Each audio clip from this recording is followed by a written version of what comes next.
Guys, well, been ordering crap on Amazon again. I bought an HP Pavilion gaming laptop last night from this guy, and it it works and everything. It seems kind of slow.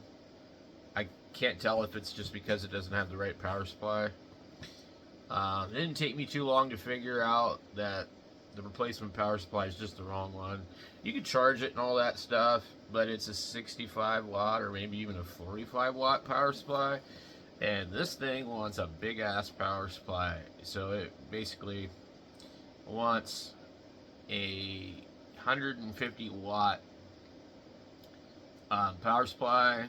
So a lot of the HP laptops have these big, huge bricks, and they're pretty expensive. Like we're talking like $100 for probably one of the Pavilion or the Omen or the Victus ones.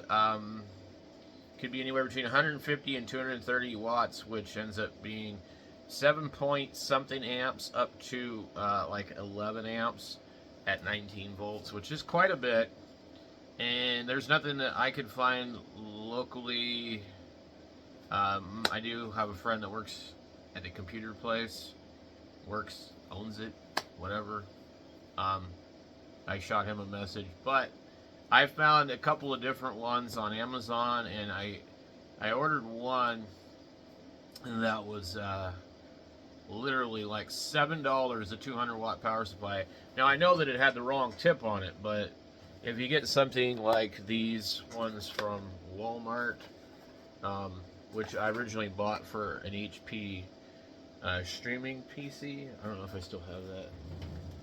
It's the ones that look like the little hockey puck, and I just had it out here. They're really small. They're super small, but they only need like a 45 watt power supply or something like that. And then I eventually found a couple of power supplies. So tore this place up last night looking for this thing, because it comes with all these adapters, and you have like the Lenovo ones and the Dell ones, and then maybe a couple of these might be Sony, and these are like $19, or at least they were like at Walmart. They're probably, I think I looked last night, they were 23 now, but it's still a good deal. And you know, what's nice about them is they fit a standard type of power supply. So this is just a knockoff 19 volt 4.7 amp. Now I thought this would be enough to charge the laptop while using it, but it's not. So you have this connector here, and so these ones here are pretty common. They'll be on a lot of monitors and stuff like that. And so I ordered this 200 watt one with this, and I thought, well, it should fit it. And I looked at it and it said it was 7mm by something. So if we measure this one, this is 5.5. So there's no way that the other one's going to work. Now, I can just cut the cord off the end, and I can take and get like a cord off of one of these, or I could actually just get the actual HP one and just solder the cord, heat shrink it, and do all this, stuff. But anyway, I ended up just kind of scrolling till 2 in the morning when I should have been asleep, looking at these different ones and reading reviews. Because I've had bad luck with this kind of stuff. Like, I've bought power supplies and they're just junk. The Chinese, they'll really make a crappy product and try and fool you. And, like, that's what I thought earlier, that maybe one of these other ones might work. Because the one that the kid gave me, it had, just a generic label on it. And it might have been overrated, So I thought, well, maybe one of the actual HP. So I tore this place up looking for the HP ones, and they're like 45, 65 watt. Then that's just not enough. So this thing needs 7 amps, not like 3. And So then I found the 4, and then I tried a Toshiba. It was like 3.9. None of them worked. It would start to charge for a second. But anyway, so I've ordered this stuff. I don't know if this was like a waste of money or not. Like, I got one of the power supplies for like $28 and one for like 8. They'll be here tomorrow. I may go over to the thrift store today and see if they have anything. They usually wouldn't have anything that big. And then I could go check the other thrift store. And I don't think they would have anything that big, but all I need to do is just need to find a big fucker, and I'll be good. But honestly, I don't use laptops really that much. It's pretty rare. I just needed one for the laser engraver because I can't use it inside. And I was looking at stuff the other day. I was listing stuff for sale too. I just happened to see this laptop from 2020 on here that this young guy was selling over there at the college, and so I ended up picking it up. Nice guy. Anyway, it's fully wiped with Windows 11, but I don't want Windows 11. I've never used it. I don't have any desire to use it, so I installed Windows Enterprise on it last night, and that's when I noticed, oh, it's not charging. At first I was like, oh boy, I hope it's not the board. So the nice thing about a lot of these computers is you can test and you go through diagnostic stuff, and it'll tell you the charger's no good, it's not big enough. And the battery test's good, so that's cool. So anyway, let me show you guys this thing. It's sitting over here on top of my Dell, which I had to deal with yesterday. Like, that thing let me down too. It was like, oh man, you're not gonna work either? Okay. So I haven't had a chance to do anything with it or clean it or de-sticker it, but it's been extremely slow. By the way, it has one of the worst monitors I've ever seen, but I knew that before I bought it because I read the reviews. And it does have like a defect over here somewhere in the screen, and it only shows up when the screen's white, so that's pretty good. And I'm not seeing it now. So we're trying to install Fallout New Vegas on it, and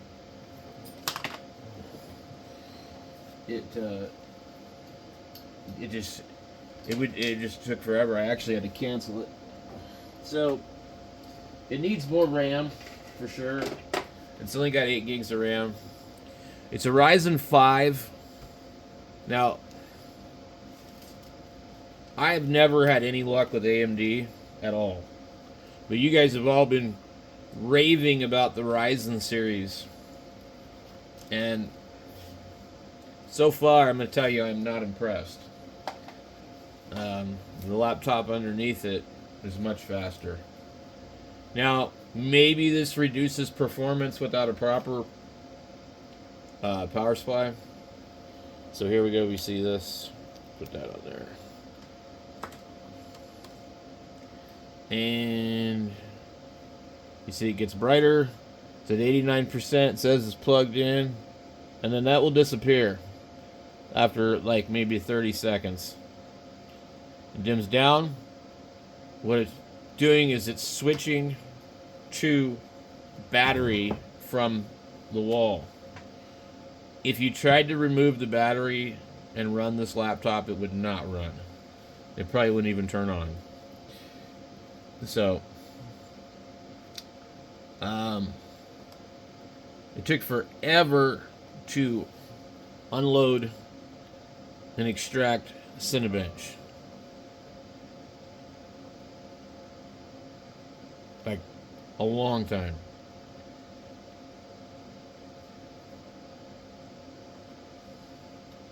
So it's using a lot of memory, like 39%, 40, 2% CPU, 10 to the disk. It's really slow. And this is a fresh copy of Windows 10 Enterprise on it. And I've done this so many times, I know about how long this should take. It'll be a little bit slow, but not quite like this. We're still waiting.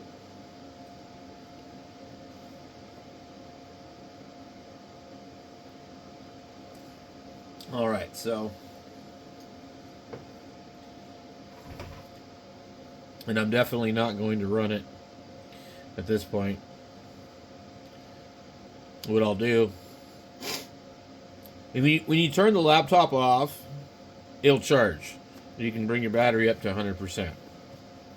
And basically, charge it, use it, charge it, use it. And I believe with that comes diminished performance. Okay. I'm going to plug in my Seagate.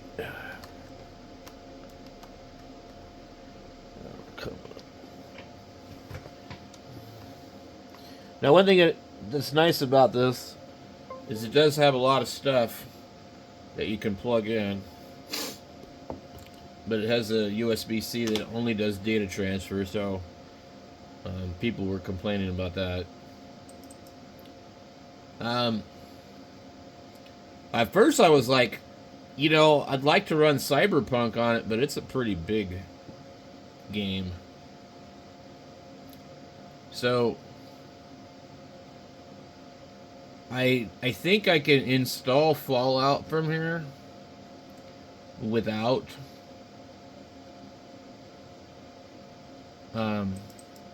actually transferring the file.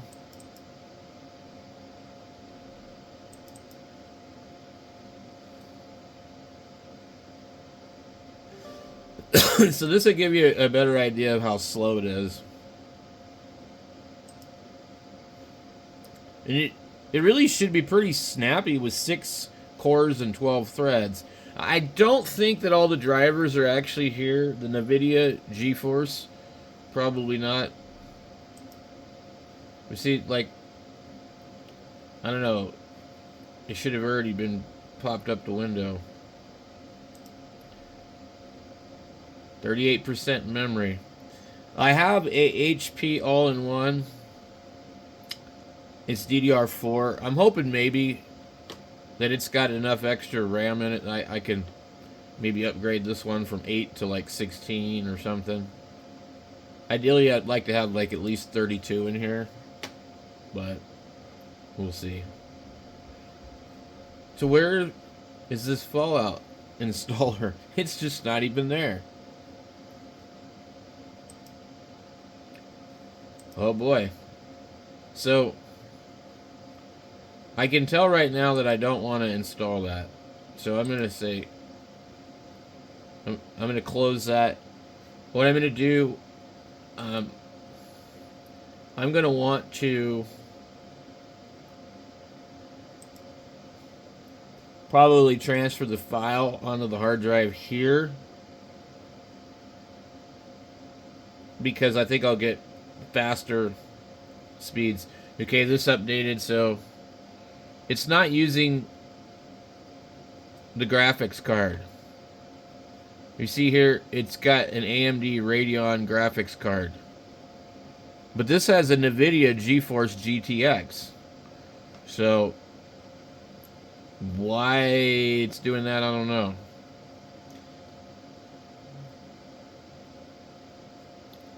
So 8 gigahertz, or 8 gigabytes of 3200.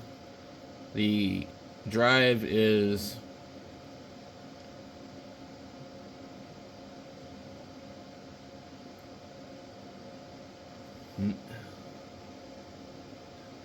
that doesn't make sense. This says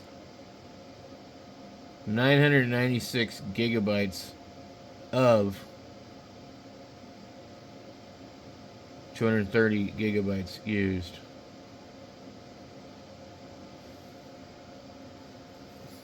That doesn't make sense. 996 of 238. That number is too big. All right, let's see here. File Explorer. Let me see if I can pin this to the taskbar. It looks like it's already pinned to the taskbar. I wonder if I accidentally installed the wrong copy. Okay. So we need to make sure there's no more updates that this thing needs, because it could be why it's slow. It can take quite a while to do all the updates on a fresh install of Windows 10. Now this is Windows 10 Enterprise, so it's different. It's not a lot different, but it's different. I'm going to minimize this. So normally, you'd have to right-click here to pull up your File Explorer. It wouldn't give you an easy shortcut to it.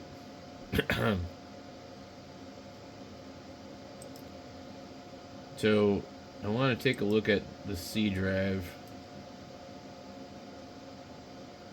and see what it says. So this is a 237 gigabyte drive, so I don't know what it would actually be. Probably a 250. It says 255 bytes. And I don't mean 255. 255 followed by like 9 zeros. I'm not sure what it's detecting when it says 900 and something. And I don't know.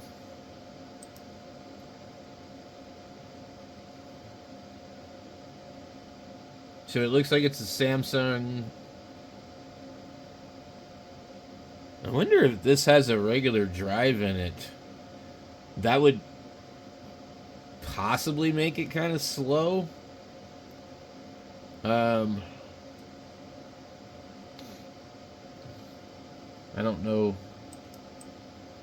It won't let me.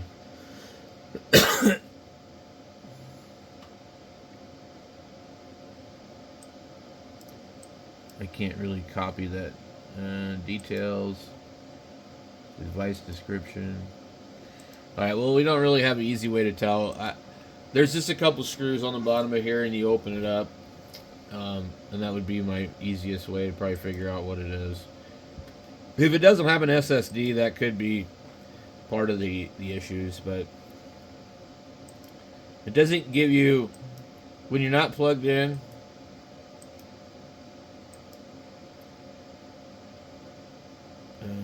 power mode on battery, better performance. I didn't know you could do that. So we're at 84. I want the best performance. Okay.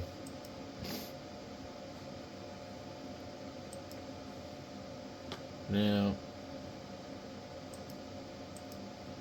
I'm going to grab the Fallout game.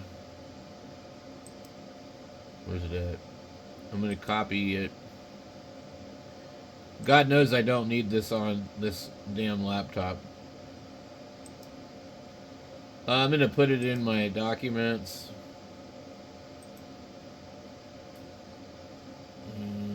Paste. So, this should be a good way to tell what it's doing. It's transferring at 120 megabits per second. That's pretty good. But I have a feeling, it's being pretty throttled because of the lack of the power supply, so we'll have to see about that.